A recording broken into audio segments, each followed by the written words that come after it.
Hello everyone, I thought I would make this quick video to go alongside my periscope for the real beginners in henna and also the people who just have bought my cones. Thank you to you. Just a bit of a helpful video just to kind of get you started. So this is the cone that I'm using. These are the ones that I sell. This one is a Raj Kajaput mix, and it's just out the freezer, so it's still very kind of cool. I've left it in a warm place for about 10 minutes and it's defrosted nicely. So while it's defrosting, I'll give it a really good squidge. There's stuff coming out the end, but give it a really good squish. Because of the ingredients in here, they can separate when they freeze and when they defrost. So to make sure that you get decent henna out of it after you've defrosted it, give it a really good squidge about and it'll mix the products back together and it'll help defrosting as well. So don't be afraid to give it a good squidge. Just be careful it doesn't come out the end.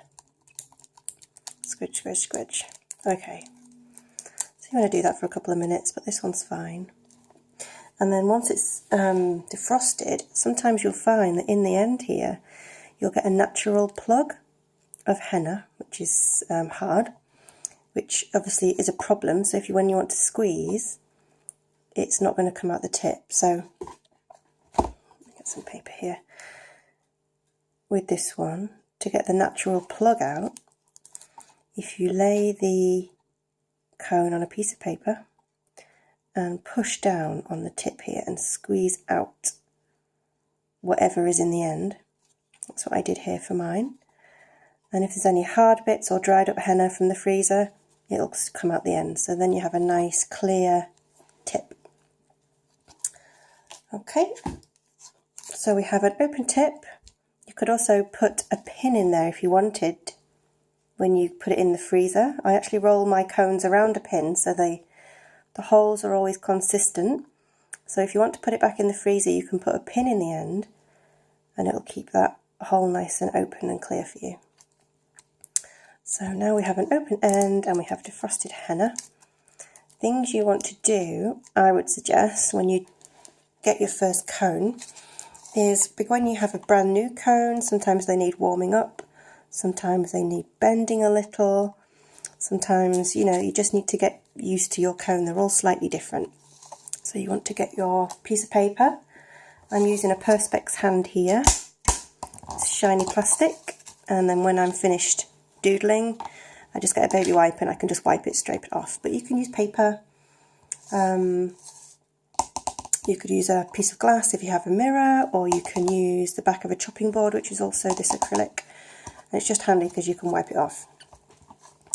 So when you first have your cone, you want to hold it like you would hold a pen or a pencil. Some people hold it down at the bottom here, maybe an inch above the nib. And some people actually hold it, nearer the top and have a really long nib, maybe 2 inches. So everybody's different. Everybody likes it to hold it a different way. Find out what you like. I kind of chop and change, to be honest. Sometimes I like to hold the nib between my first and middle finger here, and sometimes I actually hold it between my middle and my ring finger.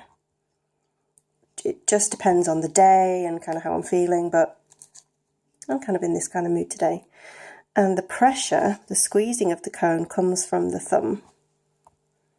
Doesn't come from the fingers or anywhere else, but you need to squish with the thumb and draw with the fingers. So all of the squeezing comes from up here and all of the drawing comes from the fingertips down here. Does that make sense? Okay, so that's what I'm going to do. So with you, when you have a fresh new cone, I would suggest squeezing. And just, if you have your wrist on the table, if you just pivot your wrist while you squeeze, it should drag a line straight out. If you don't put your cone onto the skin or the paper and then pull, because you'll just get this kind of skiddy, messy, blurry line. Can you see that there? It's just like you would draw with a pencil, it just doesn't work. So you have to lift your cone from the skin or the paper just a tiny bit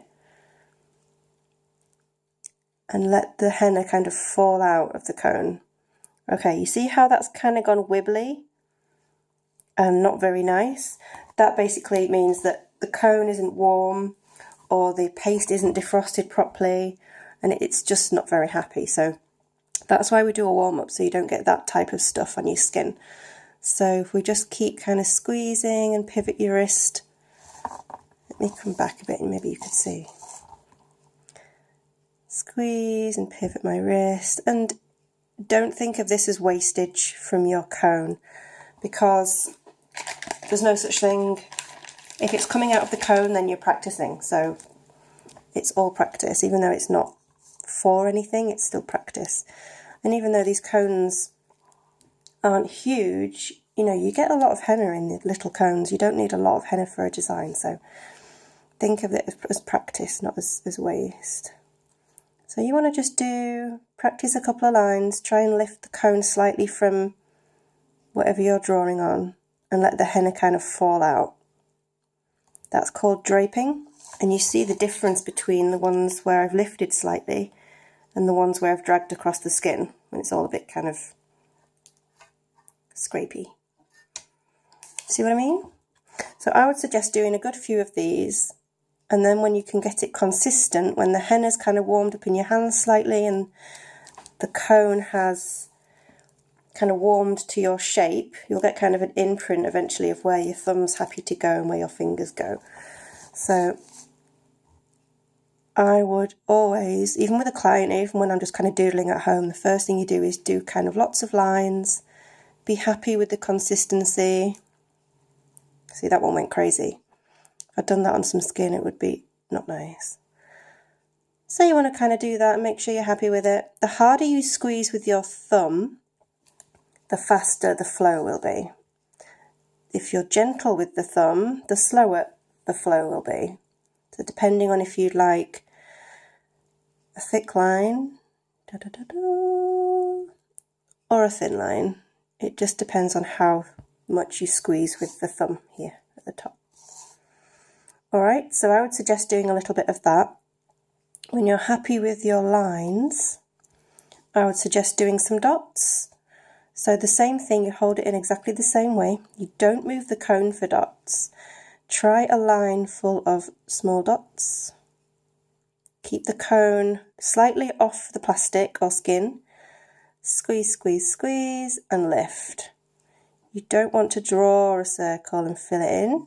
I mean, that's huge, but you don't kind of want to move the cone round. You don't want to move the cone up as you do it, because you'll get a little Hershey's kiss, a little poop kind of shape, and you want a dot, a rounded dot.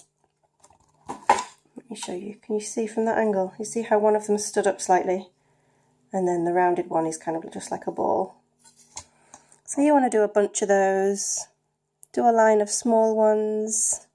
Squeeze with your thumb. Helps me to have my cone roughly 90 degrees to the table. Don't have the cone to a side, like you're shading something in. Have the cone upright. That really helps me. So I'd do a bunch of small dots, a bunch of medium dots. I have a baby wipe to the side, so when I feel I need to wipe my cone, I can go ahead and do that, then you don't get anything kind of smudgy. So medium dots, go ahead and, you know, really squeeze and do a bunch of big dots. Now I can feel between my fingers that the henna inside is getting really kind of nice and warm and pliable and happy. So before I do anything, that's kind of my drill. I've done a bunch of lines, I'm really pleased with how it's kind of flowing out. Done a bunch of dots, really pleased with those.